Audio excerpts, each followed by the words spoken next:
He is the original power player.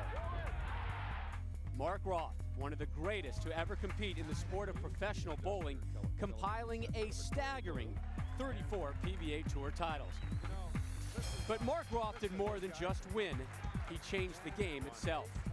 Using the plastic ball technology of the 70s and 80s, Roth dominated, and in turn spawned a whole new generation of players who wanted to emulate his game. Today, the PBA honors the legacy of this great champion with a special tournament that showcases the equipment Roth used for much of his success, the plastic ball. How will today's pros deal competing exclusively with the equipment of yesteryear? It's the GEICO Mark Roth Plastic Ball Championship next.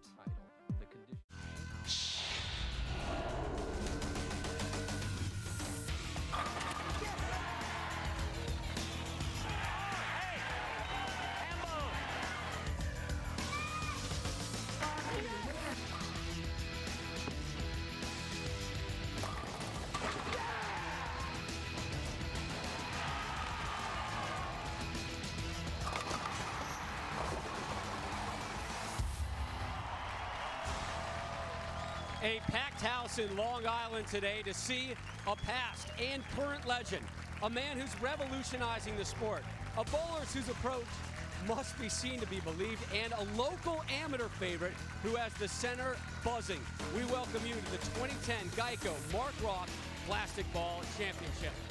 Glad you're with us this Sunday. I'm Rob Stone, and today the penultimate event on this season's PBA Tour, and much still to be decided. You have one bowler today who's just trying to remain an exempt bowler next season.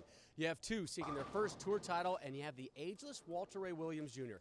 seeking not only his PBA best 48th career tour title, but also he has the opportunity to end the day with one event left on top of the Player of the Year points race. But your number one seed is the two-handed bowler from Australia, Jason Belmonte. He won his first and only tour title in the center last March. Former pro, local product, Brian Ziesig is your number two seed.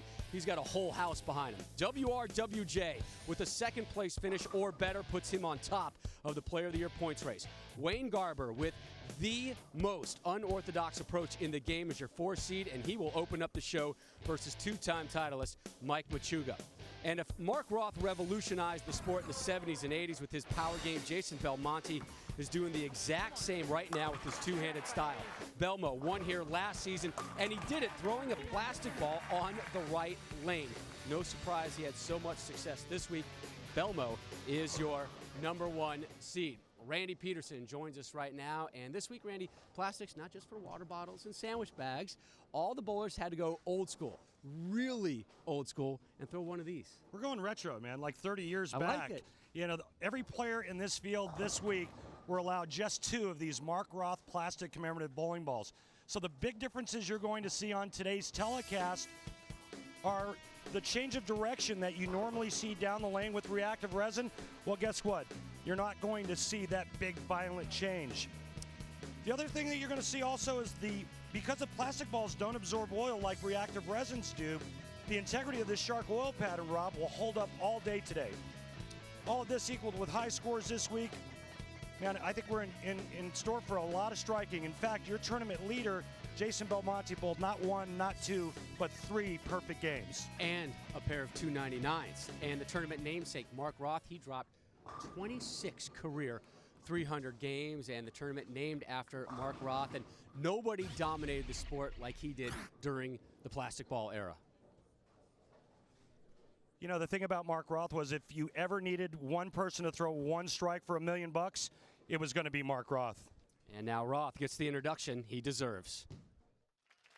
A four-time PBA Player of the Year, his 34 titles tie him for third place on the all-time list. His record, 8 titles in 1978, still stands as an all-time PBA mark. His hard-throwing, cranking style changed pro bowling forever. PBA and USBC Hall of Famer from Brooklyn, New York. Please welcome Mark Roth.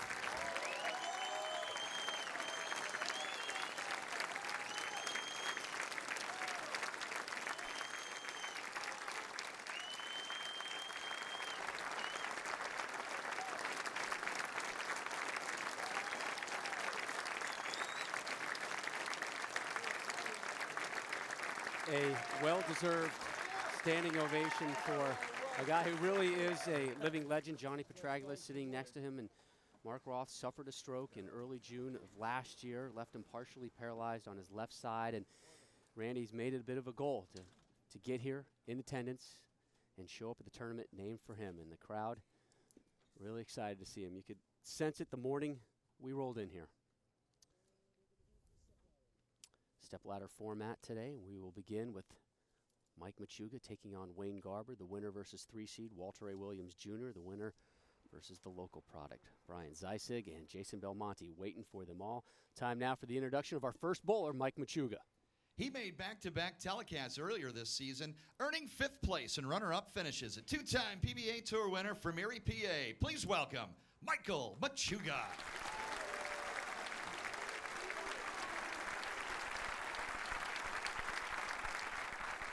So many interesting stories on this week's telecast. Machuga kind of getting lost in the fray, if you will, seeking his 3rd tour title.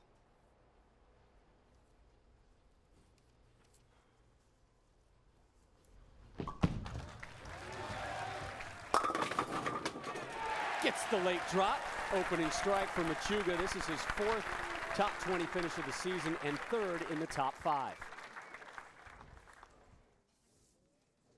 He is making his 2nd TV appearance this season, finishing 2nd at the Pepsi Red, White, and Blue Open. The owner of 4 PBA regional titles from Modesto, California, please welcome Wayne Garber. It is borderline impossible not to root for Wayne Garber. This is a guy who in May of '07 fell down knees first while carrying luggage and snapped the patella tendons in both of his knees. Watch his approach. It is surreal.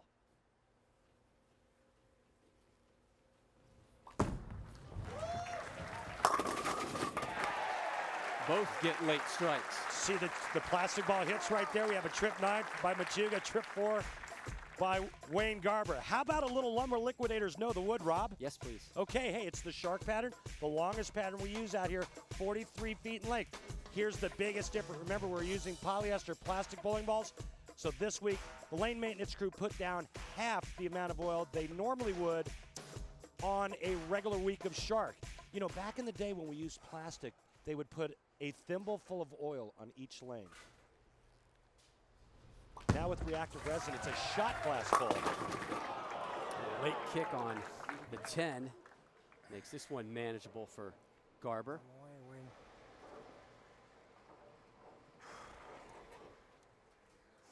Get it down the lane.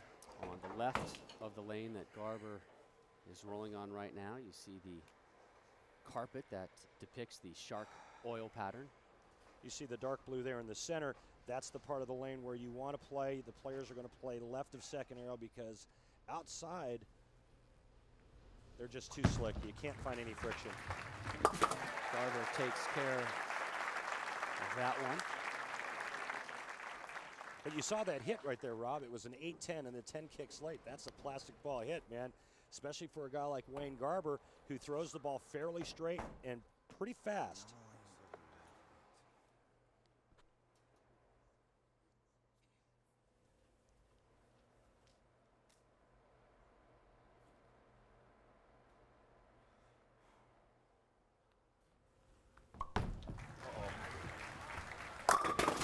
Said, uh-oh, likes the result.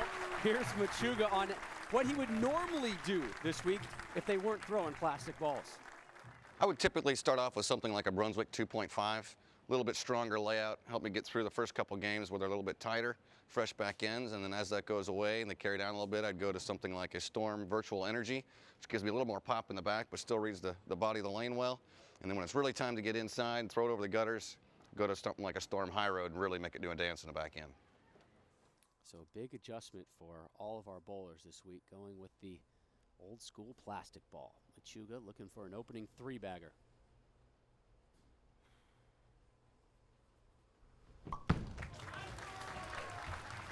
Right through the nose.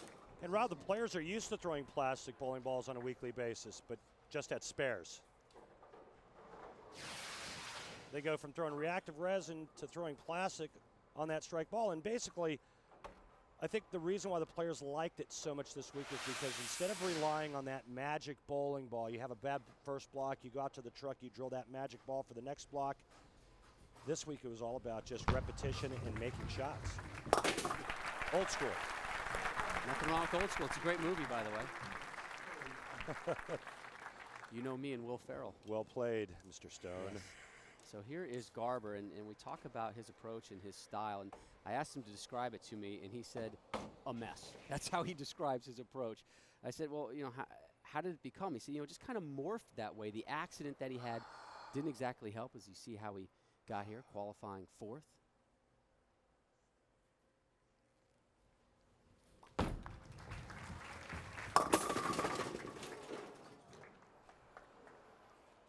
Well, you know, he finished second in Wichita, but he beat Walter Ray in a roll-off. And, you know, that gave him a lot of confidence. Unfortunately, it's been a tough season for him. He's only made the cut twice. However, when he does make the cut, he takes advantage of it, making 2 telecasts. But you can see that that ball right there is pulled all the way. A lot of adrenaline going through Wayne Garber's body right now. He just needs to check that energy level and his emotions and just kind of focus on what he's trying to do, and that's just making good shots somewhere between second and third arrow. Well, you said he made 2 cuts in 2 shows. He thought that was fantastic for him. Garber with back-to-back spares. Here's what he would have played had there not been a plastic ball demand this week. On the normal shark pattern with the heavy volume of oil, I'd be using like a Columbia Total Bedlam. It gives me more friction through the higher volume of oil. This week they lowered the volume in half or even less, and of course we're all throwing plastic balls. So there is Garber talking about his approach. The key to it, he says, I'm just trying to get into the right position going into the final 2 steps.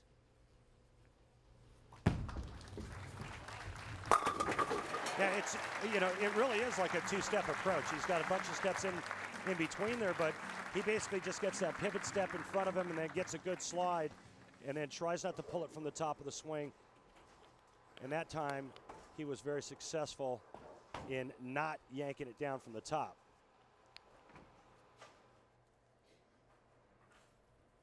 Machuga, strike, strike, spare. Here he is, bottom of the 4th in his 14th career TV Finals appearance. Oh. Leaves the 3-6.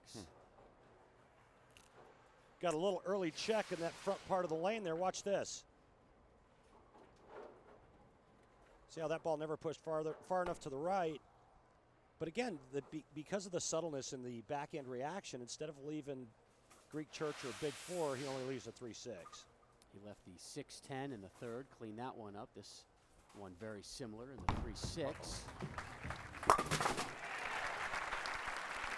What a roller coaster season, though, that it's been for Mike Machuga this season. He's really gone through some issues with wrist injuries and whatnot. He had a real slow start to the World Series of Bowling, then started to really turn it on, had back-to-back weeks where he made telecasts, then his wrist blows up, gets a cortisone injection. Now he's back to bowling well again, making the telecast here. He said he had a nice week at the U.S. Open, and that's where he started to feel that it was turning around.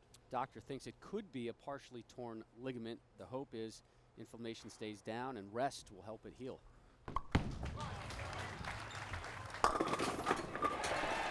Hello, Trip 49. Your basic Trip 49. Reminds me of Del Ballard right there. Del Ballard Jr., he made a fortune tripping the 4-9, and of course he's going to give me some grief for saying that. But this is just good touch at the bottom of the swing and some nice pin carry. And Del Ballard in the house. Oh yeah. Today as well. Doing a ton of ball rep work the last couple weeks. His guys always seem to be on the show. Garber in the 5th, working off a strike. And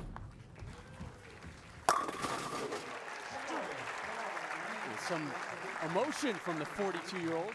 Wayne Garber, his lovely wife Bonnie, flew in yesterday, went to San Francisco, flew out here to see her husband bowl for perhaps his first ever tour title. And Wayne told me a great story about his wife.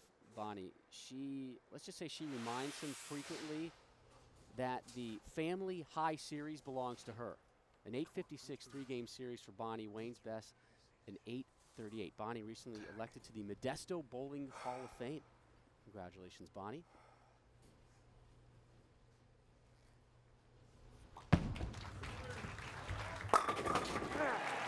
And another strike for Garber. Wayne Garber proving he's no flash in the pan, Rob. Garber with a 13-pin lead. We're through 5.5, and when we return, you ready for this one, Randy? I am. The Machuga flop has some competition. No way. A little bit. We will have a flop breakdown on the backside.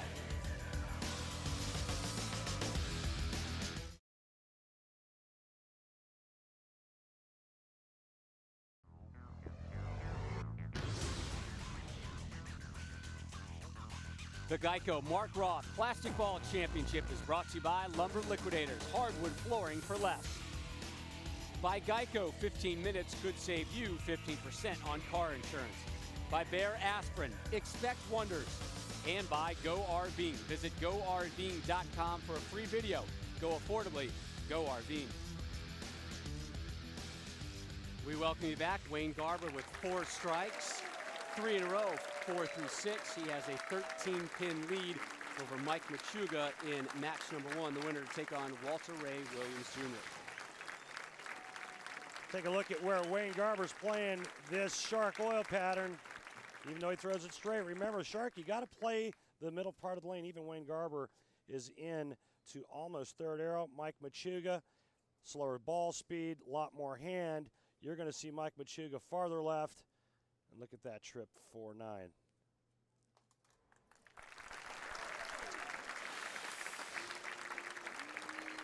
Machuga, last tour title came November 16th of 08. He won the Chameleon Championship, and he did it as a 5 seed. He's trying to run the ladder again today to get another title.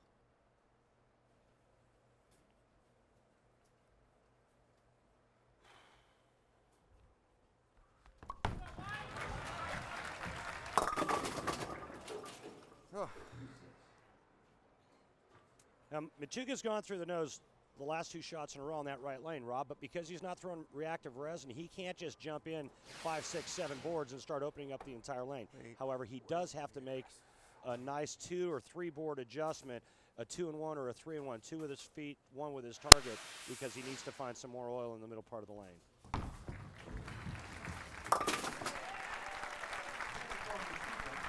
Let's take one more look at the Cats comparison and some updated numbers. Wayne Garber's speed is pretty much identical to what it was back at the red, white, and blue tournament, as is Mike Machuga's. Wayne Garber's around 20 miles an hour. Machuga's around 17 and a half miles an hour, but they're playing 2 completely different places on the lane. There's where Machuga's playing, 4th arrow. He's right around the 20th board. There's his ball speed. Wayne Garber, a good arrow right of that.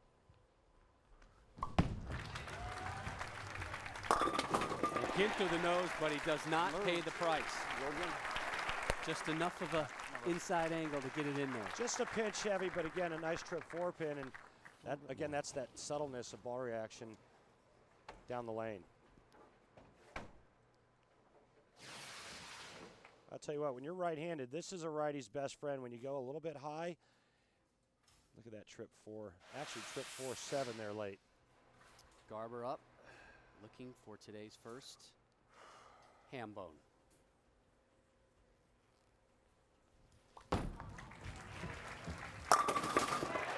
Ham bone!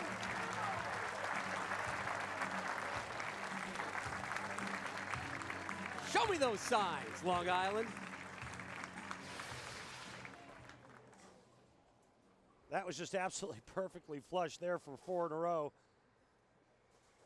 Boy, you know, you think about the performance that he put on at the red, white, and blue tournament, tying Walter Ray, going to a roll-off, beating him there.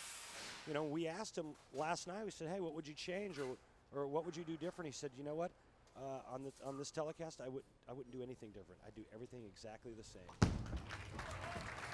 Drops the Yahtzee. Garber is into it. How about that blower 5 there? That was massive. We remind you to head on over to PBA.com right now, and you can submit your More of What Matters to You fan question, brought to you by One A Day. It's going to be directed this week to Jason Belmonte, our #1 seed. If your question is selected, you'll be recognized on air, and your question will be answered live. So head on over to PBA.com right now. Machuga, bottom of the 8th, down 33. Back-to-back jacks for Machuga.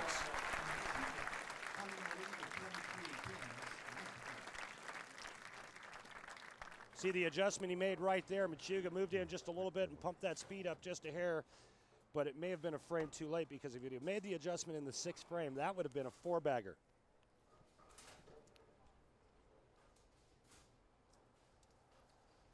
So Machuga now down 23rd as we begin the foundation frame 9th.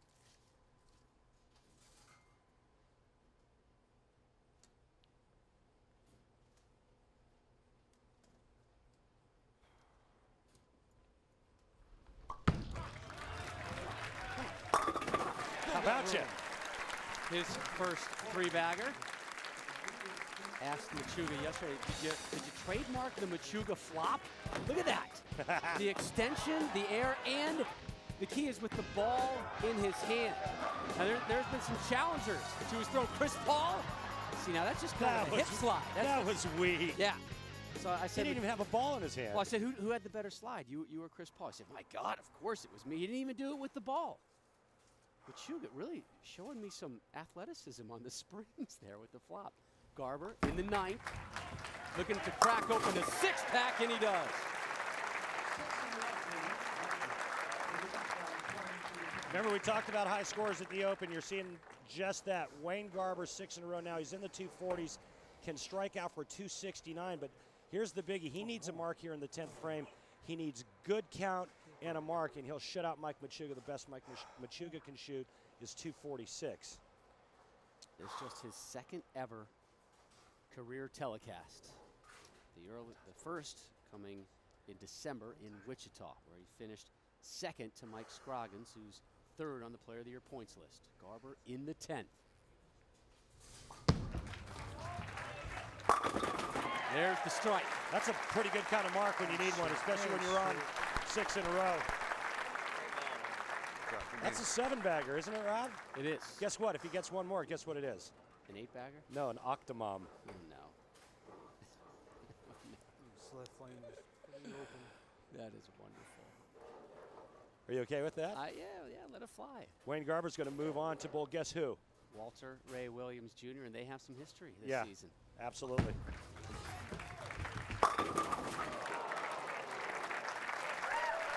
One shy of the Octomom.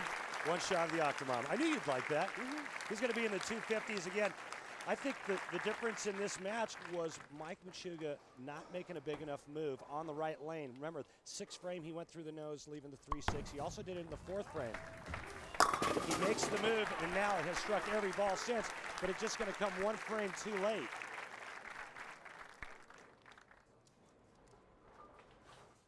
You see Machuga kind of speeding things up for us now that Garber has this one in hand. So Garber will move on to take on your #3 seed, Walter Ray Williams Jr. And a pretty strong performance by Wayne Garber, 258 strikes, 4 through 10. Garber took care of Walter Ray Williams Jr. in December at the Pepsi Red, White, and Blue Open. Keep it up. They were tied at 237. The first 1-ball roll-off, they tied 10-10. The second one, Garber won it 9-7. So Garber versus WRWJ, who's making his way to the lanes as we speak, when we return with match #2. Thanks, guys. So Garber advances 258 to 245. Up next, Walter Ray Williams Jr. And when we return, Randy sits down with that man, the legendary Mark Roth. This is the PBA on ESPN.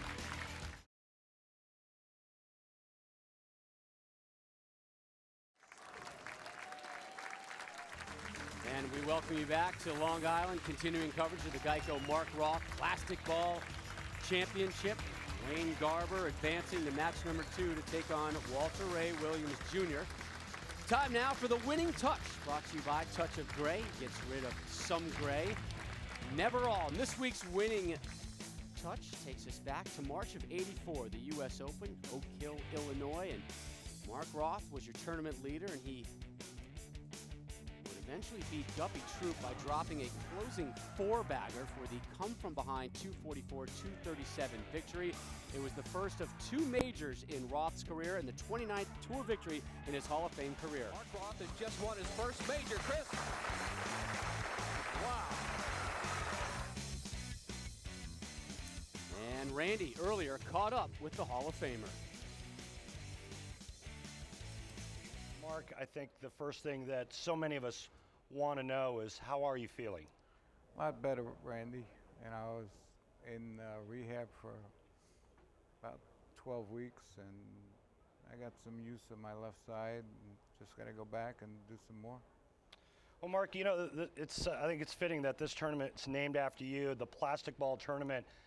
I remember watching you as a kid back in the 70s and 80s. You completely dominated the tour back then, but not only that, you really revolutionized the sport. Why were you so dominant using plastic back in those eras? I guess because I could turn it up real hard, and I was pretty accurate. And I went home and came out the first year, didn't do anything. I went home and practiced, you know, and just tried hitting my target. Used to put dimes down the lane and put tape over it and just try and get consistent. And finally, Mark, I know that, you know, since your stroke back in May, obviously there's been a huge outpouring and support from around the industry, around the world, and from fans all over.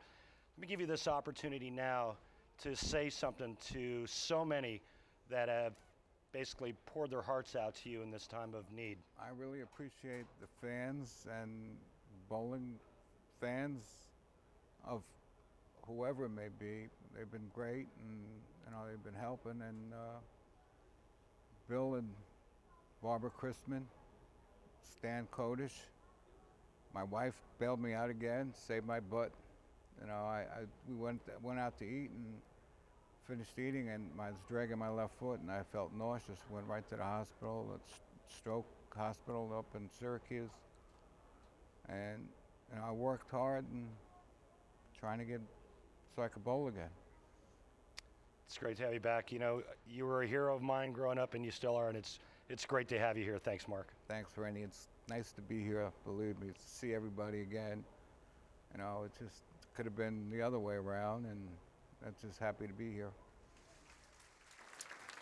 Great stuff from both of you guys. Roth, voted the 5th greatest player in PBA history last season, was a 4-time PBA Player of the Year. Won it in 77, 78, 79, and 1984. And there is Mark sitting next to him, his wife Denise, that he just spoke about. Denise flashing the sign. Yeah, happy birthday to her mom. Earlier, she had the sign over her husband. Come on, Denise, you're better than that, right? Oh, I love it. We remind you to head on over to PBA.com, purchase a piece of history, and support a great cause in the process. Official game-use plastic balls from this event will be signed by Mark Roth and will be available for purchase over on PBA.com. Just click on the Mark Roth ball graphic at PBA.com to own your piece of PBA history. Warm-ups continue for match number 2. Your number 3 seed, the all-time tour title is Walter Ray Williams Jr. getting loose to take on Wayne Garber. When we return, Hall of Famer Johnny Petraglia joins us in the booth, and news on someone who may be bowling him in the seniors.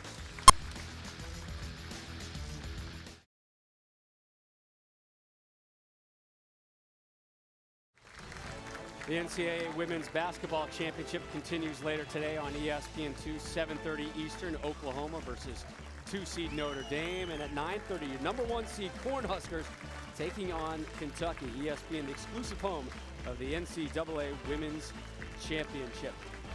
Glad you're back with us from Long Island. Rob Stone, Randy Peterson, the rose between 2 thorns. Hall of Famer Johnny Petraglia, who not only finished 22nd this week, but his son finished 11th. What an amazing week it must have been for you. Oh, it was just the greatest. And then watching him qualify, and then never thought I was going to get the experience to bowl my son in the finals, and I'm still choked up every time I think about it. It's just great. It was wonderful watching the standings throughout the week, and you also get to be here as part of the Mark Roth tournament, and I know you have a rich history with him.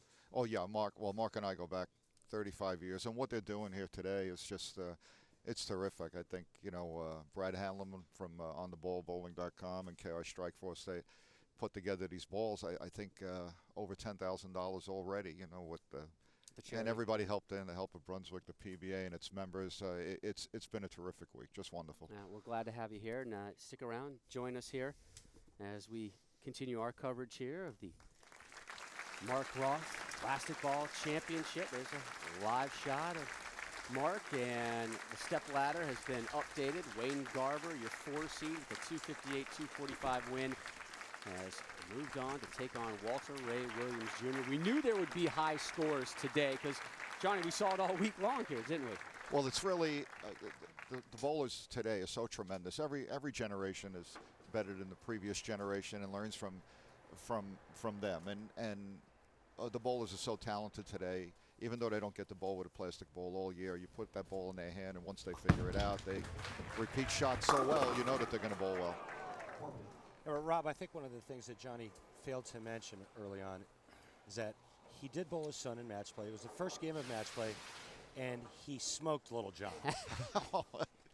So, I mean, not only did he get to bowl his son, but he beat him. So, well, I think he was a little nervous that first game, but the next 15 games he smoked me pretty good. What a great moment that must have been. Jealous. I think that's wonderful. So here's Garber trying to take care of the 4-pin here in the first. So Garber starts off with the spare. Here comes the living legend. The all-time PBA Tour titles holder with 47. He is a 6-time PBA Player of the Year and 3-time member of Team USA from Ocala, Florida. Please welcome Walter Ray Williams, Jr. Well, you saw in that graphic, Johnny, he is 50 years old, which means he is eligible for the PBA Senior Tour. And talking to him today, he says, I want to play it as much as I can this summer. It's good news for you guys, right? Oh, yeah, that gets me just so excited. Just another spot in the finals gone. Right, and Walter Ray opens up by shredding the rack. Another spot in the title match gone. Here he comes. Thanks, WRWJ. Really appreciate that. I mean, he's bowling like he's in his mid-30s right now. I mean, what a wonderful season he is having. Began the week second place on the Player of the Year points list. If he finishes third, he'll be tied for first with Bill O'Neill. Second or better, he's your leader. Walter Ray leads the 10. Johnny, did you ever think in your wildest dreams you'd see a 50-year-old man leading the tour in earnings, points, and average? Brandy, I find it totally amazing because I have always mentioned, and I mentioned it to you, that when Andy Varapapa won the All-Star back-to-back when it was 100 games at 55 and 56, I thought it was the greatest achievement in sport. Bowler of the Year, when you're 50 years old, if he wins this year, that is really spectacular. And when you are past 50, you know how tough it is to do at 50. I think we should get a blood test from him afterwards. What do you think, guys? I think he's going to come up clean, but it's worth a shot if you're one of his competitors, right? So Walter Ray starts strike spare. Wayne Garber up now after a 9 spare in the first. Randy Peterson, Rob Stone, and Hall of Famer Johnny Petraglia with you.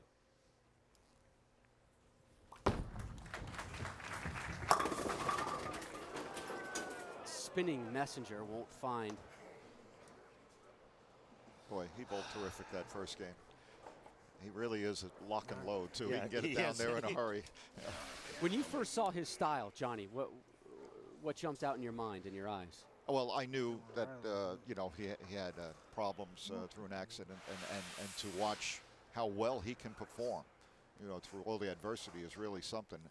As he gets to those last 2 steps and lets that ball go and follow through, as you watch all week, you see how well he repeats over and over and over again the 2 most important parts of the sport, and he does that very well. Particularly with the plastic ball.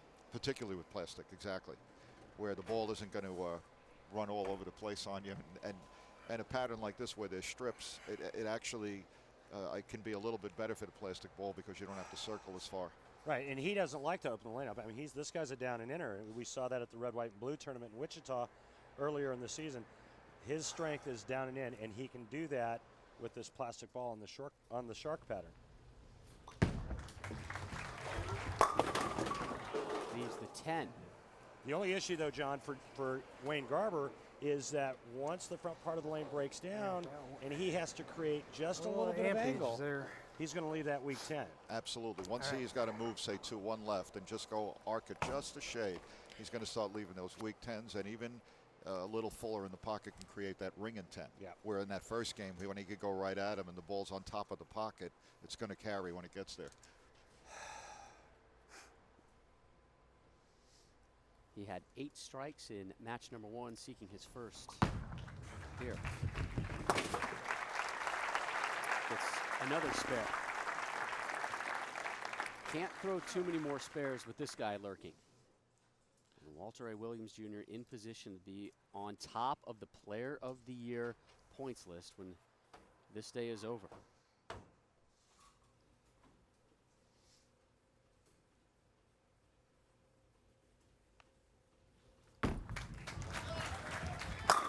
Strike number 2 for WRWJ, and here he is on the difference between bowling what he normally would and bowling plastic balls. Well, under the normal shark pattern, there's a lot more oil, and a plastic ball just really won't hook at all. So I would probably be using something like this Breakout by 900 Global. It's been a very good ball for me, won my last tournament with it, and just gives me that more hook that I need on the oil that the PBA likes to use on tour on a normal basis.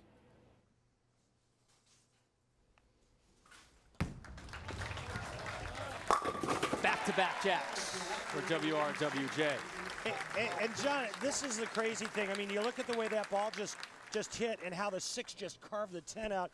As you take a look at the numbers from red, white, and blue, and today, Garber again staying at that 20-mile-an-hour range. Walter A. Williams Jr., and his ball speed's identical. But look at the way he gets a plastic ball to saw the 10 out like that. It's just amazing. Well, even though, Randy, he doesn't throw a lot of hook, Walter Ray, as you watch that ball come out of his hand, his ball is always rotating toward the pocket. Walter Ray never gets a rev that's rotating away from the pocket and then has to recover.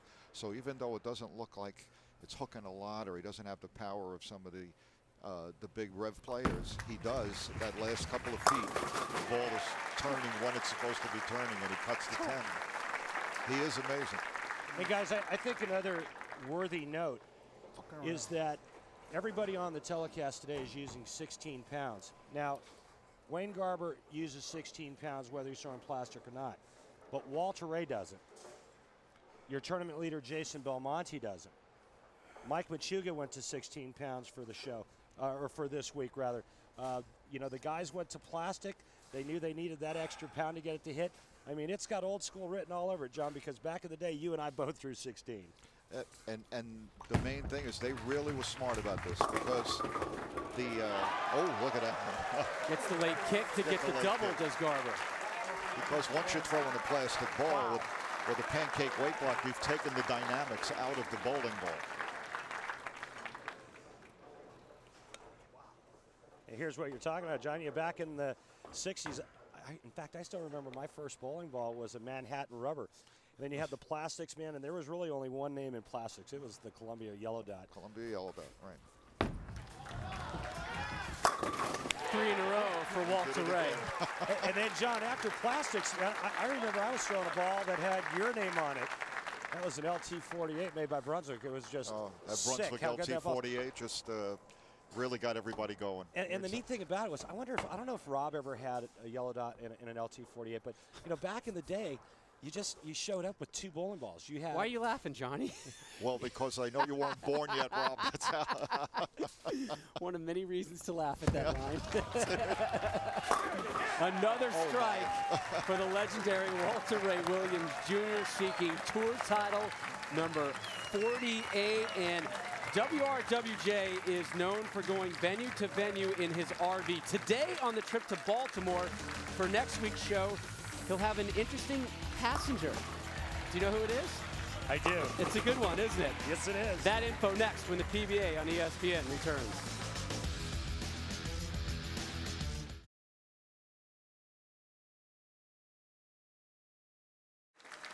We welcome you back to AMF Babylon Lanes here in West Babylon, New York on Long Island. Match number 2, the GEICO Mark Roth Plastic Ball Championship. Walter Ray Williams Jr. up 22 through 5.5. All right, let's take a look at catching. You're dealing with two players that have similar rev rates. Wayne Garber playing right around the 12.5 board, 12-13. Guess what? Walter Ray Williams Jr. is mirroring him. But right now, the advantage, Walter Ray Williams Jr., he has a 4-bagger and a 22-pin lead. Garber started off with 3 spares. Since then, strike, and he needs to get a rather big bag of strikes right now if he's going to pose any threat to Walter Ray.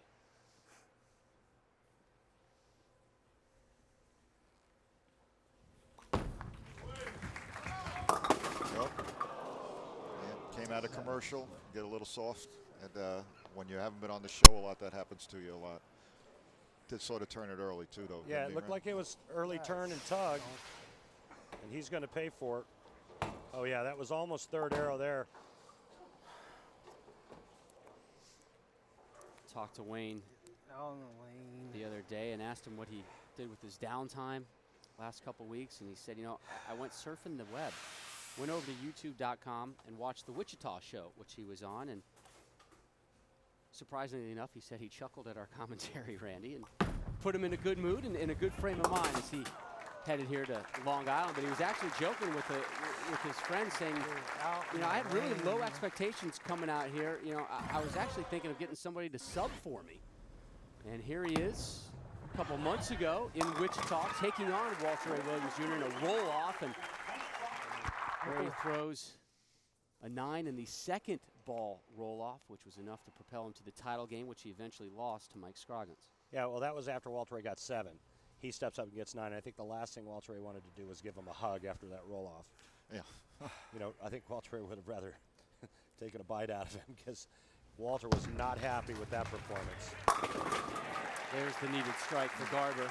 You know, as Walter Ray gets up, this is such a great shot because you have Mark sitting behind him, and Walter Ray, you know, arguably the greatest of all time, and the things that Mark did that is so special, we don't want to forget. Like in 77, 78, 79, Mark bowled for the title 30 times, and was high average 4 times, and just totally dominated the way that Walter Ray is dominating right now.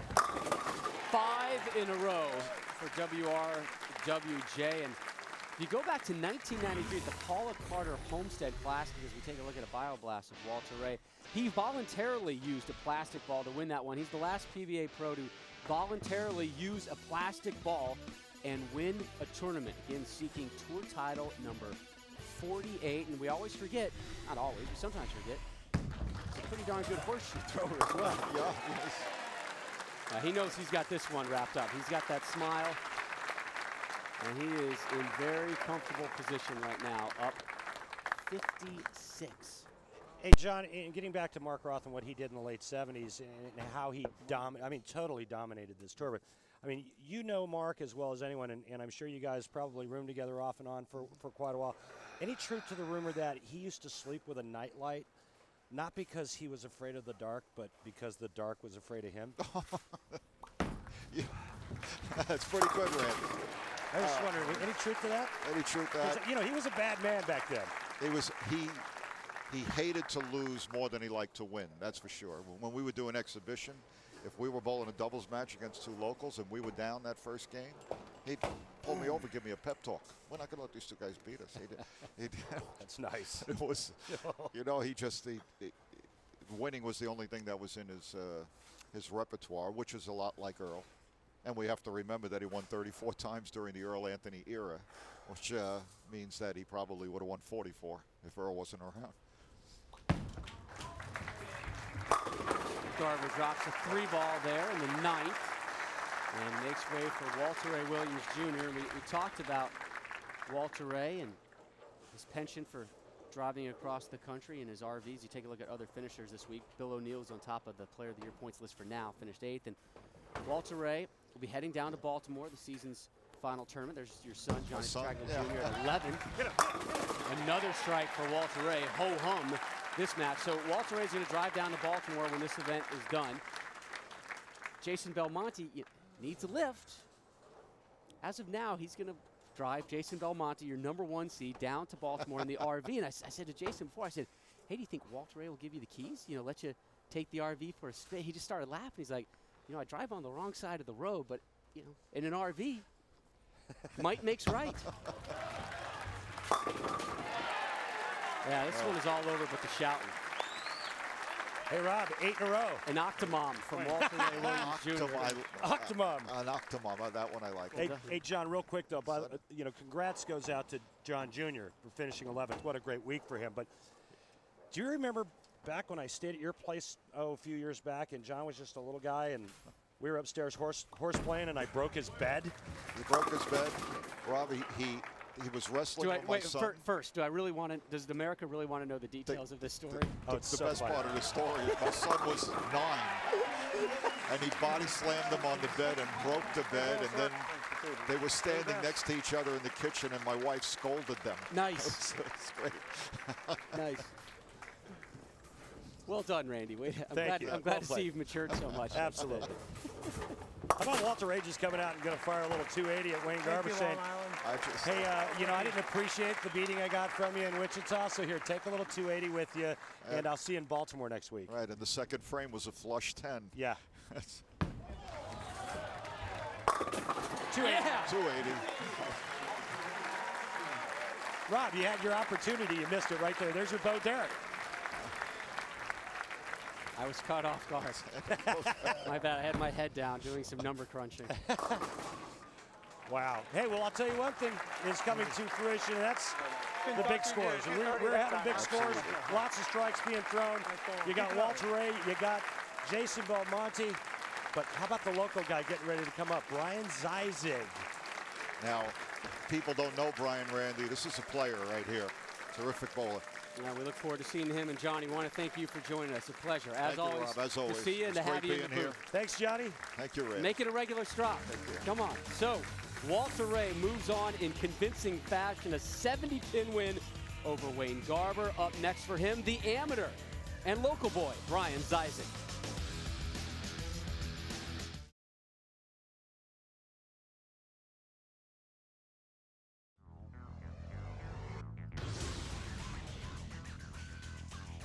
The Geico Mark Roth Plastic Ball Championship is brought to you by KR Strike Force, the Bowling Bag Authority. By Storm, bowlers serving bowlers. Storm is the bowler's company. By Atonic, visit atonic.com/bowl.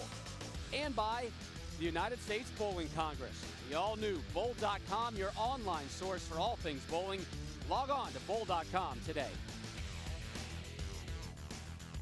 Welcome you back to Long Island. Time now for our semifinal match, if you will. Walter Ray Williams Jr. taking on Brian Ziesig. Rob Stone, Randy Peterson back here with you. And Rob, the PBA lost 2 of its more memorable members this week. On Sunday, Bill Beach, who won a Masters title and was the winner of the very first PBA Senior Tour event, died at the age of 80 in Warren, Pennsylvania. Then on Monday, PBA charter member Bill Bonetta passed away at the age of 90 in Fresno, California. Both Beach and Bonetta were USBC Hall of Famers. The PBA would like to pass along condolences to the families of both of these men. Our thoughts go out to them and their families. Time now for match number 3, Ziesig, your number 2 seed. The local product from Levittown, New York, about 15 minutes away from here, to take on Walter Ray Williams Jr. And WJ will start us off here in match number 3. There's a live look at Ziesig, and Ziesig, a former pro on the tour. Now an amateur.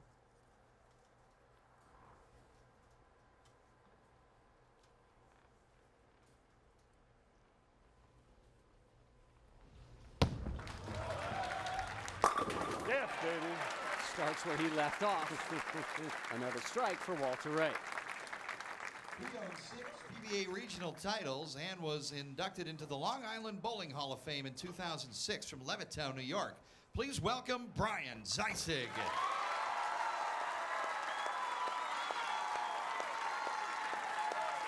Huge crowd here for Ziesig. And that's the face of like the New York lottery guy, and apparently the point on that guy is they put a big head on a small body, and Ziesig's nickname is Big Head, El Grande Head. And the ball eventually gets there for a strike, and Big Head opens up with the jack. You know, I knew Brian when he was a touring player back in '98. He was a touring player from '98 to 2001. Just a real likable guy, nice guy. And when you talk to the folks here around town, especially Johnny Petraglia, who know about the bowlers here in the New York area, you always hear the same message, that Brian Ziesig is arguably the best bowler in New York.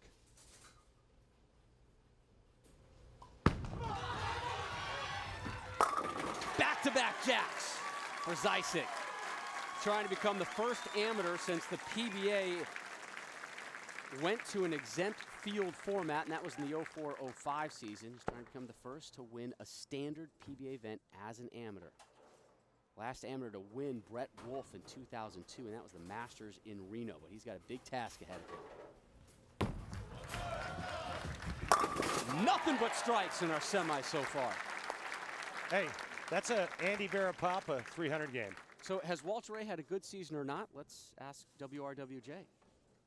Well, I mean, it's not my best season, but considering how old I am, it's one of my better seasons. So it's, you know, I never expected to be this competitive at age 50, and you know, I don't know that it wasn't possible before, just that nobody had done it before. Most of the guys, when they get to 50, they're just not as interested in bowling full time against all the kids, and for some reason I still am. I love to compete, and as long as I'm competitive, I'm going to still do it. Yeah, no end in sight for that man right there. When I said Andy Varapapa 300, that's 12 strikes in a row over 2 games, Rob.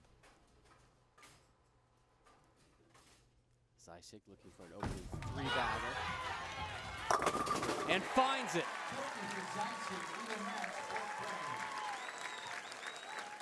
Well, the RV's got one more trip to make. Is it gassed? Is it oiled up? You got the windshield wiper fluid? We ready to roll to Baltimore? You know I always have the RV sled ready to go. It's an Easter Sunday tradition, the PBA. On ESPN Live next Sunday, 1 Eastern, the Lumber Liquidators Marathon Open, the final event of the 09-10 Lumber Liquidators PBA season. And then after that, the PBA Experience Showdown. You can see coverage of that in April. Hambo!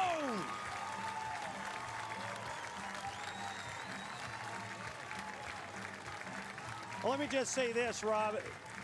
Brian Ziesig going up against the greatest player to ever live, and Brian looks stoic. I mean, he doesn't look like there's any emotion going through that body at all. Let me just tell you that this guy is one of the funniest men you'll ever meet. He's got the greatest personality. You're not seeing any of that right now. He's got himself in some kind of zone.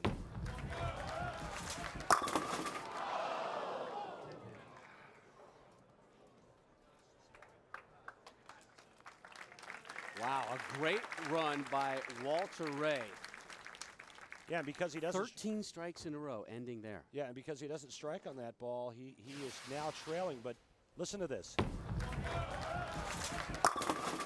Sounded like that bowling ball was catching the thumb hole, which made it skid just enough to leave a ring of 10. And he puts on the skinny jeans to bump the 10 out. Ooh, exhale, inhale, squeeze. Boy, he's disgusted that that was that close. All right. You know, most guys would be like, hey, I made it. It's no big deal. Well, that's the kind of perfection he expects from himself. The first non-strike of our semifinal. Here's Walter Ray to begin the 5th.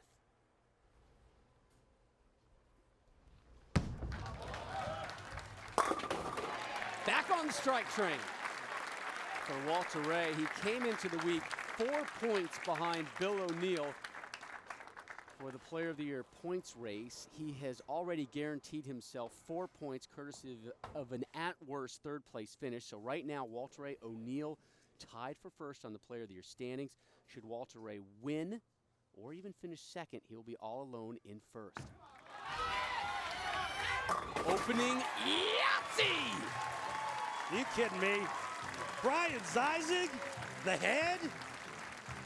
Wow, what a performance thus far. This guy said, you know what, Randy?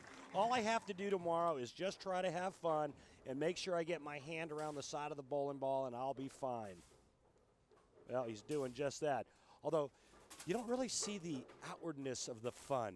It's all internal right now. I promise you, his heart is racing. Well, all of his fans and family here are doing the fun part. They're taking care of that. Looking for an opening six-pack. And no! The 7-10! Maybe Mark Roth could step up and take care of it for him. Only 3 times has a 7-10 been converted on television, and Mark Roth, one of them. And here is Roth doing it in 1980. Take care of the 10, kick it, and come on back for the 7. And he did it throwing plastic. Foreshadowing?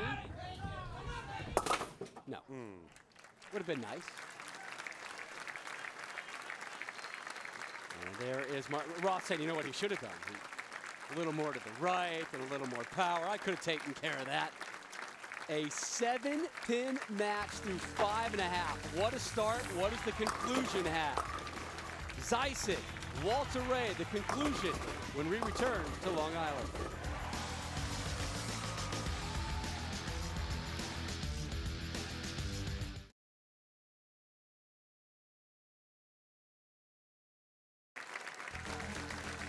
Rob Stone, Randy Peterson, welcoming you back on this spring Sunday here in Long Island. Continuing coverage of the GEICO Mark Roth Plastic Ball Championship. Again, all of our competitors all week long and tonight using old school plastic balls.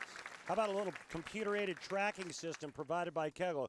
Here's where Walter Ray's playing. He's still between second and third arrow at about 19 miles an hour. My man, Brian Ziesig, higher rev rate, slower speed. He's in the 22nd board. Look how much slower his ball speed is and a much higher rev rate. Ziesig with a wonderful start, opened up with a 5-bagger, but then an open frame in the 6th after he could not convert the 7-10 split. Here's Walter Ray Williams Jr. 4 strikes through 5 frames here in the semis.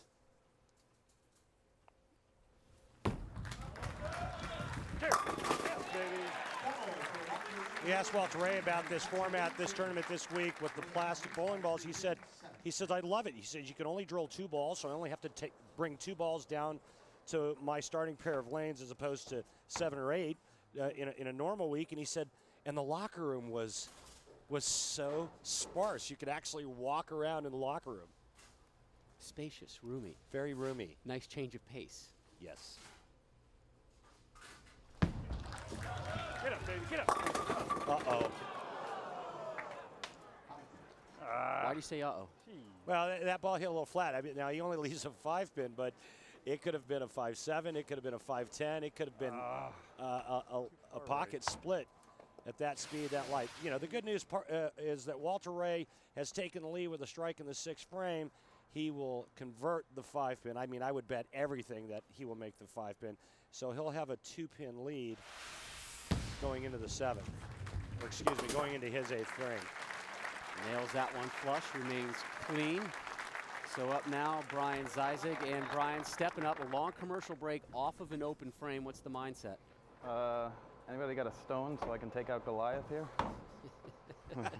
I got a couple for you. Hey, thanks for bringing all the fans to the house. But you were telling me during the break you diverted a bus from here? Yeah, I just got out on Sunrise Highway, waved my head in one direction, and the bus went the other way.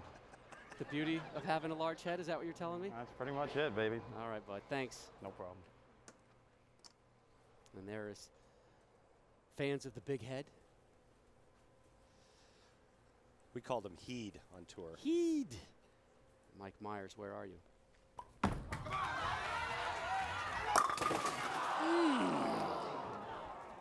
Really? Gut punch. Really, Rob? He starts off with the front 5, then goes pocket 7-10, and then solid 8. With a plastic ball at 4th arrow. Now, the former pro left the game, and Was hired by bowling distributor Ace Mitchell in '03. He's a Long Island sales rep, sells ball machines, balls, bags, shoes to bowling shops all around the world. Asked him if a win today would change things for him. He said, no, I'll be at my desk at 9 a.m. fielding calls. I'm sure my phone will ring a little bit more. And I also want to send some early congratulations to Brian and his lovely wife, Christine, a second child on the way. Kirsten is their 7-year-old daughter. She'll be a big sister in late July. Kyle Robert is due for Brian and Christine. Brian actually works with Peter Hakem. And Peter Hakem's a former winner of the Long Island Open back in 1986. Look out. Wow. All right, the kid catches a break finally. There's the bam. Look at Kirsten breaking it down. Shake it, but don't break it, Kirsten. Kirsten dialed in, so his wife Christine having fun there in the corner. Wait till her friends see her Yeah. at school tomorrow. 6 strikes for Ziesig. Walter Ray looking for his 6th of this match and finding it.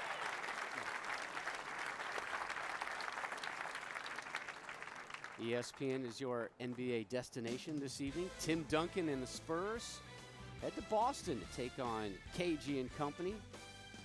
The NBA special edition on ESPN and ESPN360.com tonight, 8 Eastern, Spurs, Celtics. Walter Ray to begin the 9th. Up 2. Leaves the 10. Wow, where'd my hook go? And now he's in danger of losing this match. He could have struck out to shoot 258. The best Brian Ziesig could have shot was 256. Now, Brian Ziesig could step up in the 9th and 10th frame, strike out, and beat Walter Ray Williams Jr. He says, where's his hook? Well, this one never turned over down the lane. He's lucky only to leave the 10. The 8 could have stood very easily with that. Remember in Reno against Patrick Allen last season? Left an 8-10, pocket 8-10 to lose. Takes care of that 10 pin in the 9th. So now the local product. Brian Ziesig from Levittown, New York, just about 15 minutes away from the bowling center, steps up in the 9th. 2 strikes away from moving on to the title match. Strike here in the 9th, first strike in the 10th frame. He's going to beat Walter Ray Williams Jr. Walter Ray currently tied with Bill O'Neill atop the Player of the Year points list. A win here would get him into first all by himself. Strike number 7 of the semis. Kirsten, that is not a replay. That is her move. Hey, quite honestly, this match shouldn't be this close. Brian leaves a solid 8 in the 7th frame. He would have the lead right now. If it wasn't for that pocket 7-10, this match would be over. Walter Ray's just in the 220s. Brian Ziesig starts front 5, blower 7-10, solid 8 double. One more strike right here in the 10th frame. He's going to bowl for the title. Lead at 8, needs a strike here and then 7 to move on.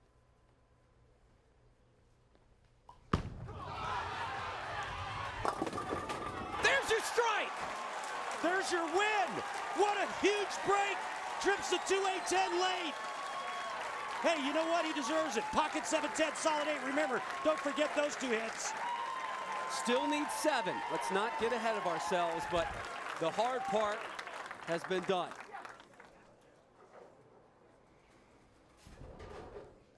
What a win this would be. Unbelievable trip to 8. Watch this. I mean, staring at double wood. Unbelievable. 7 to move on. How about 10? Title match time for Ziesig.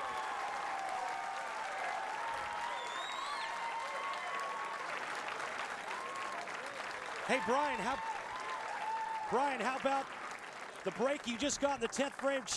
You chased that 2-8 out of there after going pocket 7-10, solid 8. How does it feel?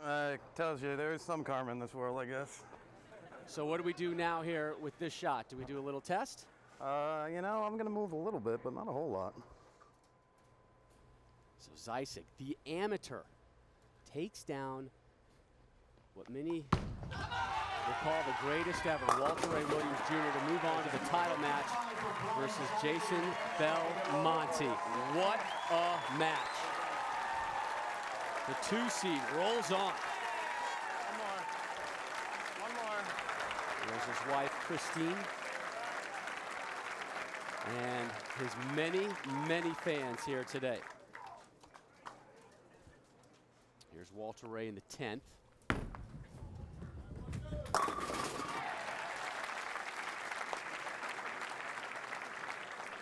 Hey, Brian, you're going to bowl for the title for the first time ever. Describe what's going through your mind right now. Seeing how many times I can pay the guy in the back to roll that 2-8 for me. Attaboy, good luck. Thanks. So Brian Ziesig drops a 255 on Walter Ray Williams Jr., and he will move on to take on your number 1 seed, Jason Belmonte. And there is Jason in the corner, getting loose and getting set for his title match versus the amateur. And we'll hear from Brian when our coverage of the GEICO Mark Roth Plastic Ball Championship rolls on from Long Island. This is the PBA on ESPN.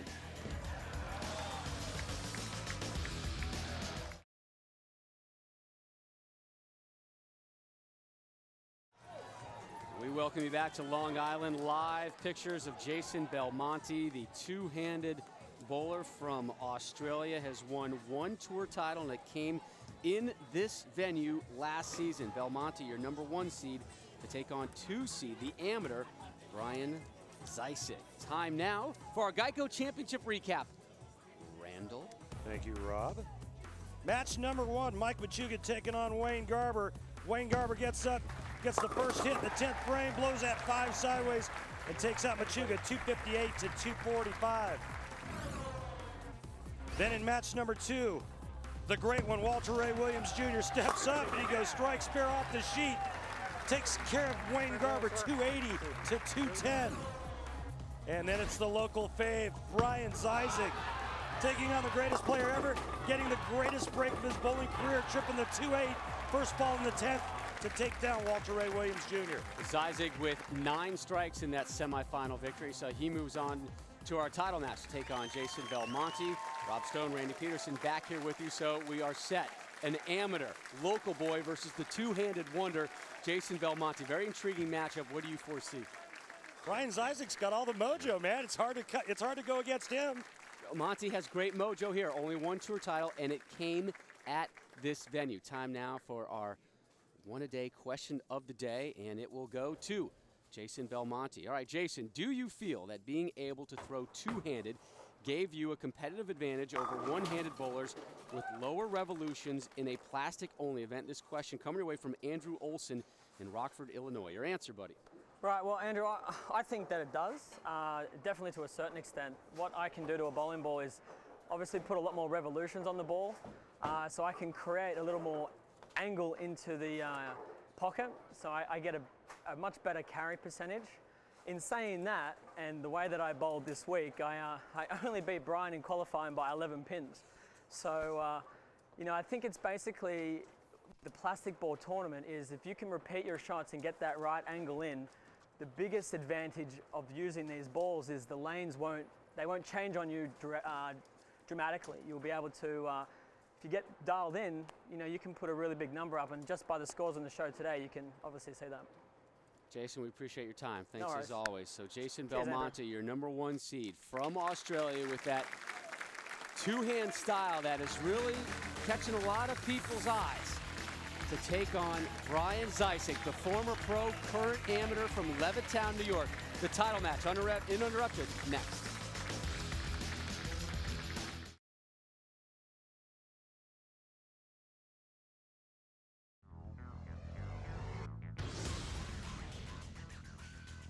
The GEICO Mark Roth Plastic Ball Championship is brought to you by GEICO. 15 minutes could save you 15% on car insurance. By Touch of Gray, gets rid of some gray, never all. by Golden Corral's Great American Seafood Tour. Crab cakes, coconut shrimp, and tilapia, all for around 10 bucks. And by One A Day Men's 50-plus Advantage, the multivitamin with more of what matters. The legendary Mark Roth with a great seat to watch what should be a wonderful title match. The 2010 GEICO Mark Roth Plastic Ball Championship title match rolls on again. Mark's wife Denise with the sign again. We get it. Your mom's having a birthday. Happy birthday to her. Rob Stone, Randy Peterson coming your way live here from West Babylon, New York. Does she not understand that she's cutting into Mark's FaceTime every time she does that? Somebody's going to have to send her a note. So here's Brian Ziesig, former pro, current amateur, lives 15 minutes away from this venue.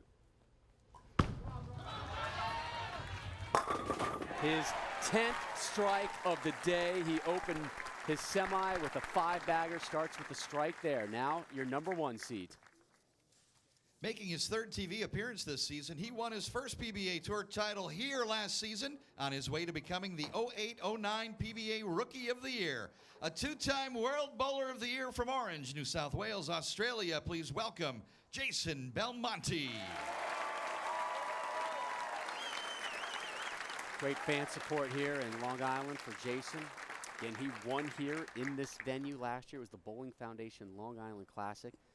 He beat his buddies Michael Fagan and Bill O'Neill for the title. Opening jack for Belmo, and here is Jason on what rolling a plastic ball means to him this week. Typically, the traditional shark pattern is obviously our longest pattern, and it also has the most oil in the lane. So you're going to want to use your most aggressive balls most of the time. Storm's latest and basically his brand new high technology ball is the Invasion. I use that most of the time, especially earlier in the blocks. You know, it just gives you a ball that reads heavy oil. You know, the cover and the core obviously are the latest technology that we have on the market, and basically if you need a ball that turns, which you do on the shark, you know, you normally go to the Invasion. Back-to-back opening jacks for Belmo. Last year at this event, at this center during the Long Island tournament, it wasn't a plastic ball tournament, but Jason Belmonte used a plastic ball exclusively on the right lane. I think the thing that makes him so scary out here to all the other players is, yeah, he's got a really high rev rate, and yeah, he can hook it a lot, but he can also throw it really straight. Ziesig. An opening pair.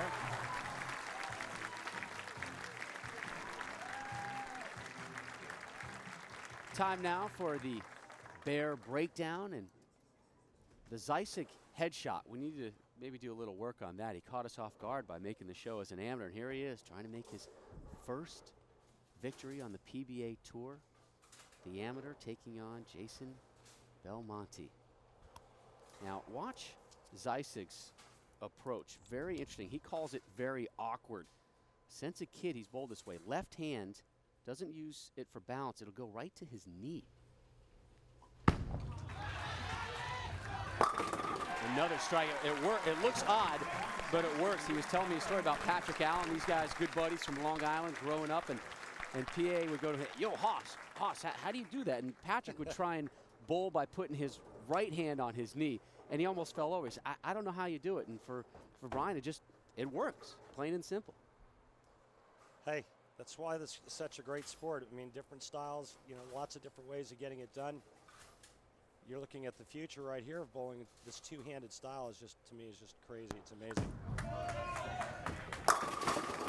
Leaves the 10. Do you really believe it's the future of bowling? Well, I think that you're going to start seeing it more and more where players aren't going to use their thumb, whether it's a two-handed style or young Johnny Petraglia Jr. not using his thumb like Mike Miller used to do back in the 90s. It's, you know, you look at Mark Roth, who's sitting just behind Jason Belmonte, and if you remember back in the day, Mark Roth's thumb looked like somebody took a hammer to it after every block.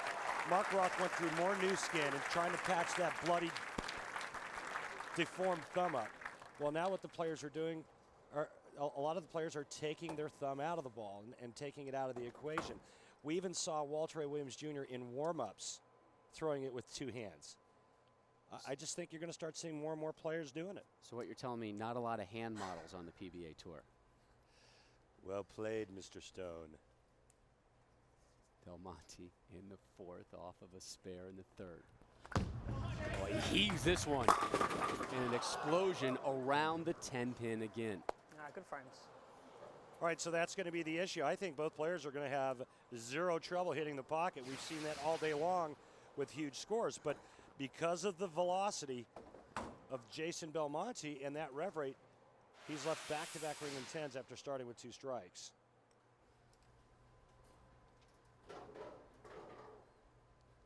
That's what makes winning out here so tough in a one-game match.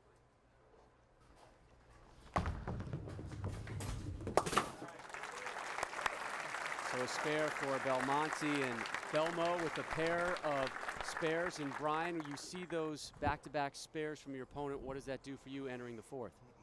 Makes me happy I wasn't bowling him. Well, that's right. I did bowl him last night, and he shot 299 at me. So at least his average is going down against me. Is he great or what? I told you he has a great personality.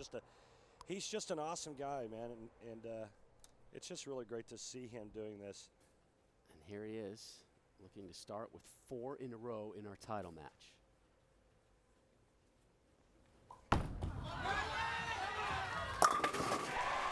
Opening ham bone in the title match.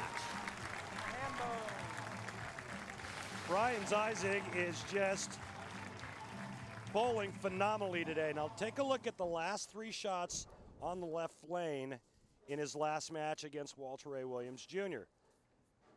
Blows the rack on that last shot. This one here, just a little bit inside. It holds pocket. And this last shot, the biggest shot of his career, when he tripped the 2-8, just a little bit wide. So what's Brian Ziesig has done is he's created a little bit of room on the lane with that plastic ball. 10-pin shy of dropping the nickel. And we were talking all afternoon what a great guy Brian is.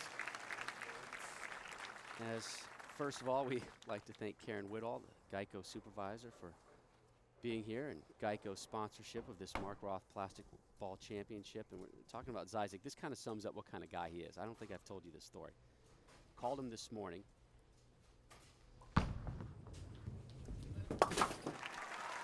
And while I'm holds, and they say, hey, you know, please enjoy the music while this call goes through, what comes on? If you like pina coladas. The Escape song, the Pina Colada song from, what was it, Rupert Murdoch, is what he paid to put on his cell phone. He's like, I asked him about it. He's like, yep, that's Rupert Holmes, not Murdoch. Murdoch owns the label, I think, that the Escape song is on. So the Pina Colada song, Brian Ziesig's favorite song. It says a lot there, doesn't it? Belmonte back on the strike train. I can't believe you're keeping things from me. I know. Love the Pina Colada song. Mike Saragano there in the burgundy shirt, general manager here at AMF Babylon Lanes, sitting next to Tom Clark, PBA. Our thanks to both of those gentlemen, all they do. Another look at Mark Roth and his wife as they take in this title match. Johnny Petraglia to the left of Mark Roth. What do you think Mark Roth's saying to himself when he watches this two-handed style of Jason Belmonte with that plastic ball? Because, you know, quite honestly, back in the day when Mark Roth dominated the tour with plastic, it was kind of like what Jason Belmonte is doing now. You know, the rev rate comparison, Mark Roth, the first prolific cranker to come out on tour and dominate. Close. Belmo cranks that rack. That's a huge drop and give me 10.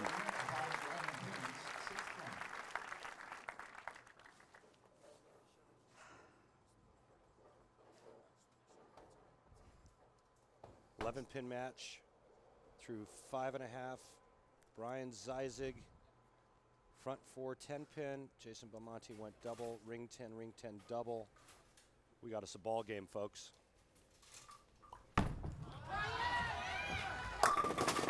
Come on, Messenger, yeah!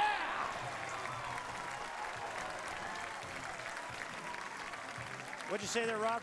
Got the golden retriever to fetch the 10-pin. How about not one but two messengers? Check this out. Remember, we talked about having the mojo. This kid here, watch this. Not one but two bird dogs coming over to take the 10 out. Determined retrievers. This is good stuff. Yours might need all the help they can get. I was talking to Brian today. He has a tournament later in the day at his main lanes. He says it's probably going to be a little bit more like a party, Rob. Oh, yeah. There may be a party at Ziesig tonight. Well, I'll tell you what, you know, you could just see the other players too as well. Jason Belmonte just gave him 5. You saw the reaction from Walter Ray Williams Jr. when he lost to Brian. I'll tell you what, nobody likes to lose, but if you're going to lose, this is an okay way to go. It wouldn't feel so bad losing to Brian Ziesig. Has never won on the tour. He is an amateur. Lives just 15 minutes away. Jason Belmonte, 1 tour title on his resume, and it came here in the center. Man, how was that not a 3-bagger? One-handed to knock those things over. It's the excessive amount of ball speed. So he needs to slow it down? Well, you know, that's the hard part for Jason is if he does get a little too slow, the ball's going to overhook. There's your line just inside third arrow.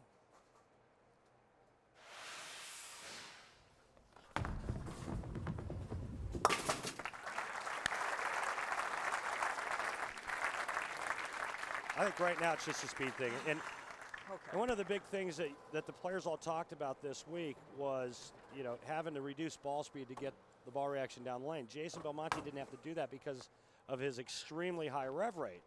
But I think that's the reason why you've seen Jason leave 3 10-pins through 7 frames.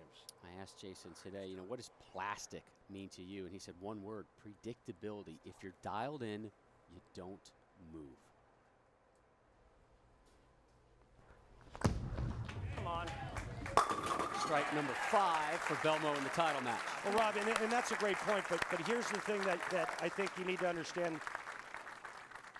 Everybody talks about the new equipment and you know, how it does this and that and it increases scores, but it also tears up oil patterns. We are seeing the scores today not because the players are, well, it has a little bit to do with the fact that the players are throwing plastic, but it's how the oil is applied to the lane. Players have a good shot. There's a good shot out there in throwing bowling balls that don't beat up the oil pattern. Left hand on knee, 10-pin stance. Do it again. And so when you have that, now the players just rely on shot making and repeatability. They don't rely on going and grabbing another ball or trying something that hooks more or less. It's one ball, everybody's on the same playing surface, and now it comes down to ability, who can make the shots, who can get their ball into the 1-3 pocket more so than their opponent.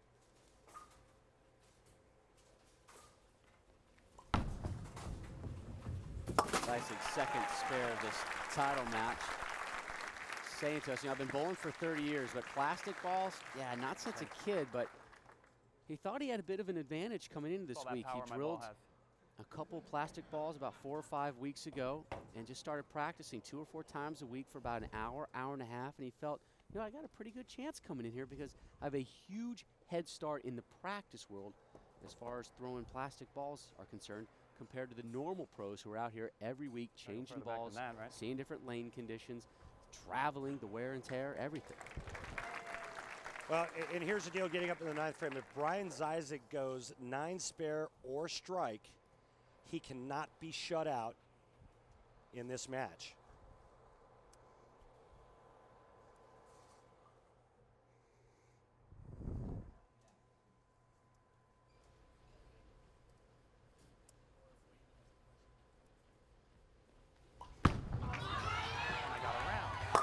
Ziesig gets the 7 to drop late, and the 10 has a buddy nudged up to it.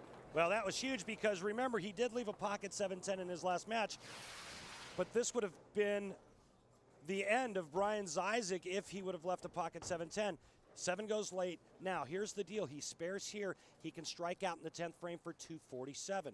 Jason Belmonte can strike out 8th, 9th, and 10th for 247.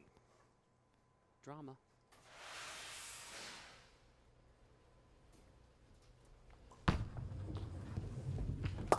Ziesig takes care of the spare.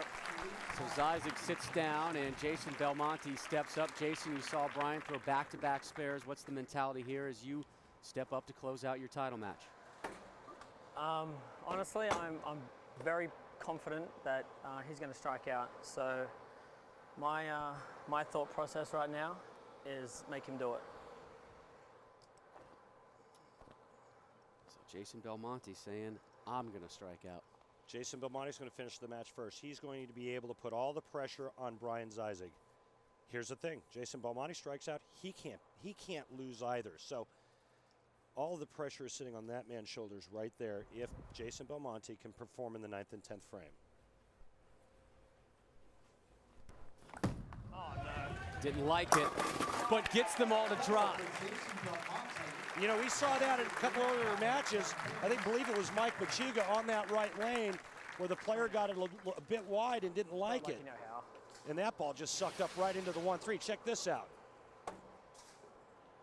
He didn't like it off his hand. There's the turn, and there's the 6 slapping the 10 out.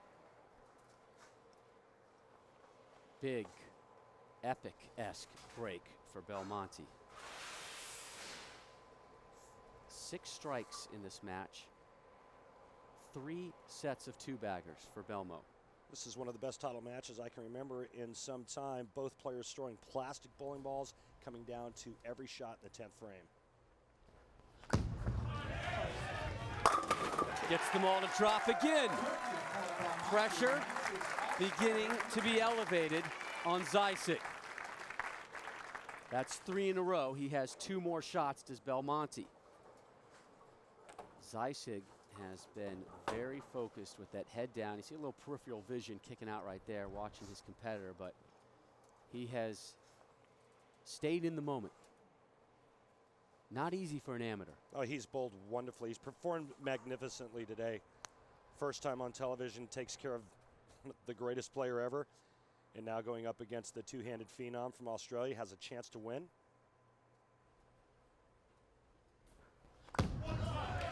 One more time. Yes! Big 4-bagger for Belmo.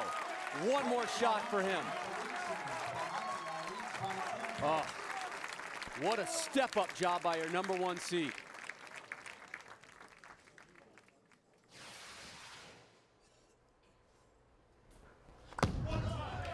One more time. Yes! Yes!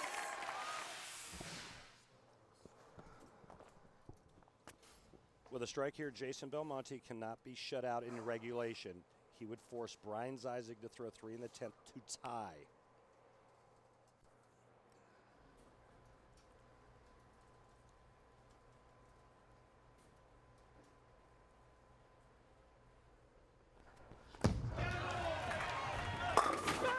What a closing job by Belmonte. Well, he can't lose now. A 247, and he will take a seat and watch Ziesig step up for some mammoth shots. Boy, you watch this shot here, and then right afterwards, Ziesig was out of his seat immediately, almost as if he knew Jason Belmonte was going to strike out.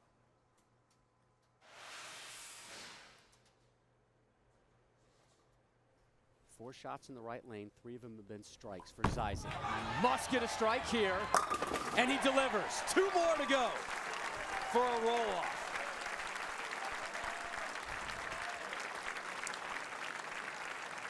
This is what makes professional bowling such a great sport. When you get to this situation at this level and you can get your body to perform under this type of pressure, this is what makes it fun.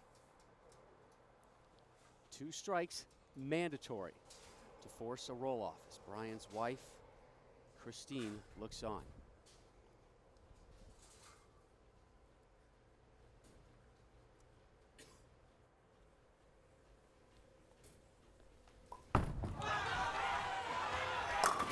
Got it! 1 more, and we have a roll-off. Belmonte was cheering on his competitor there just seconds before the shot took. Yeah, no surprise, Belmonte is a class act. And again, we talked about it earlier, how pretty hard to root against this guy. Now, Brian Ziesig 1 strike away from sending it into OT. Again, Ziesig, former pro, now an amateur, resides in Levittown, New York, not too far from this venue, has a huge crowd of family and friends here to watch him try and strike here in the 10th to force a roll-off in the title match. We got bonus bowling! Bonus bowling! 247. 247. Don't go anywhere, folks. We may be here a while. Well, we've already blown through our time slot. Let's make good use of this extra time, right? Absolutely. Ziesig handling it so well. I mean, both of these guys have been lights out 9th and the 10th. There's that right reaction where the players get it just a little bit wide. That ball hooked back just like it did for Jason Belmonte in his 9th frame. And here's Kirk Von Kruger, PBA Tournament Director. Ladies and gentlemen, by PBA rules, tie games must be decided by a one-ball sudden death roll-off. The higher-seeded player, in this case Brian Ziesig, Jason Belmonte. Oops. We'll have the choice of starting lane and order. Jason? Left, and I'll go first. Jason has elected to start on the left lane. Now, if this is tied after that first ball, they'll continue to alternate back and forth in the same order until the tie is broken. Good luck, gentlemen. Well, it's just fitting. I mean, we had some really great OT games in the NCAA tournament, and now we've got one right here with Jason Belmonte and Brian Ziesig. This is great. So now Jason Belmonte, he stepped up. He was huge in the 9th and 10th to force Ziesig to strike out in the 10th. He's had time to watch that, and now he settles himself down. First ball of a one-ball sudden death roll-off. Leaves the 7. Are you kidding me? A strike will win it for Ziesig. Just an absolute atomic stone 7-pin. Watch this. Look at the 7-pin now. This is just piped. And the crowd knows what Brian needs to do, and you can hear them starting to build up. And now quiet down. If he gets a strike, this place is going to erupt. A 9 for a second ball roll-off. A 10 for the win.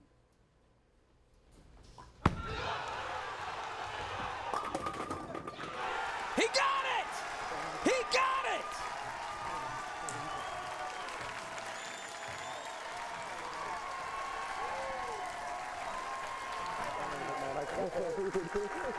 Very happy. Happy birthday, Andrew. Happy birthday. Check it out, guys. His first tour title. One for the local. Comes in the stomping grounds and comes as an amateur. Brian Ziesig, the 35-year-old from Levittown, New York, becomes the first amateur to win a PBA Tour title since 2002. Hugs and kisses for his daughter and his wife, and a replay of his strike in ball number 1 of the roll-off versus Jason Belmonte. The crowd was on their feet when it left his hands, and look at the late kick on the 10 in the react. Wow. Thank you, AMF Babylon Lane. Chuck Gardner, I think he might be on his way to Baltimore right now. Brunswick, What thank you. a Go Farley, Eddie conclusion Gallagher, in our everybody. second to last Everybody, I event love you of the guys. season. Everybody, I love We you. will wrap it up. Brian Ziesig gets his first tour title in dramatic fashion. Unbelievable. Thank you, Mark.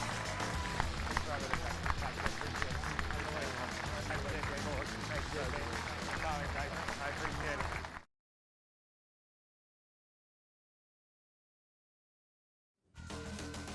And we welcome you back to Long Island for the most dramatic conclusion to a PBA event we have had in years. The GEICO Mark Roth Classic Ball Championship goes to that man, the amateur, Brian Ziesig.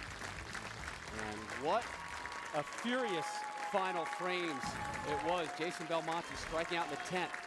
Brian Ziesig doing the same to force a one-ball roll-off. What a shot from Belmonte, but he leaves the 7 standing. Ziesig, the local boy, steps up, needs a strike to win. And look at the late kick on the 10 to drop all 10 and get his first tour title. Randy standing by with our 2 finalists, and we begin with Jason. Thanks, Rob. Jason, obviously a heartbreaking way to lose, but take us through the 10th frame where you had to strike out to force Brian to do that, the roll-off, everything leading up to that stone 7-pin.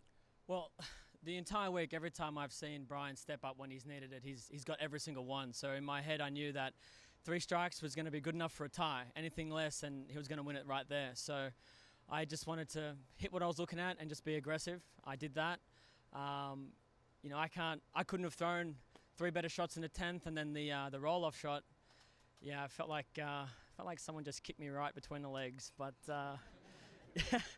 you know, that's bowling. You know, hopefully next time that fella will fall over for me. Well, thanks very much. What a great performance. Sorry about the loss there, Jason. How about your winner? Thank you, buddy. Wow, wow.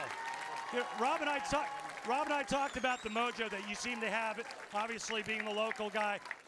What went through your mind after Jason struck out and you needed all 3 in the 10th to take it to OT? I wanted to make 3 good shots. I mean, that's really all I was getting up there for. 3 good shots. Don't get over-amped. That's what I had a tendency to do. Anytime I over-amped it, you know, seemed to leave a 10. And you know, after he left a solid 7, I did the same thing. I over-amped 1, and I got some house love on the 10 there. A little house love. When you saw Jason, first ball in the OT, he leaves the solid 7-pin. What went through your mind when you stepped up on the lane? If I don't win it now, I might not get another chance. I tell you what. I mean, geez, 3 300s, 2 299s this week. I mean, it's just unbelievable. I mean, the only thing he left sicker than that was the solid 8 when he bowled 299 against me Friday night. But other than that, I mean, I just wanted to make a good shot, and I made a good shot. I didn't make a great shot. He made a great shot, but it was my day. Today is your day. Congratulations, Brian. Great job. What a victory for Brian Ziesig. We hit the road. We're in Baltimore next Sunday. Live coverage coming your way at 1 Eastern, the final event of the PBA season. For Randy Peterson and our entire crew, I'm Rob Stone. Enjoy the rest of your weekend. Congratulations, Brian Ziesig, with his first PBA Tour title.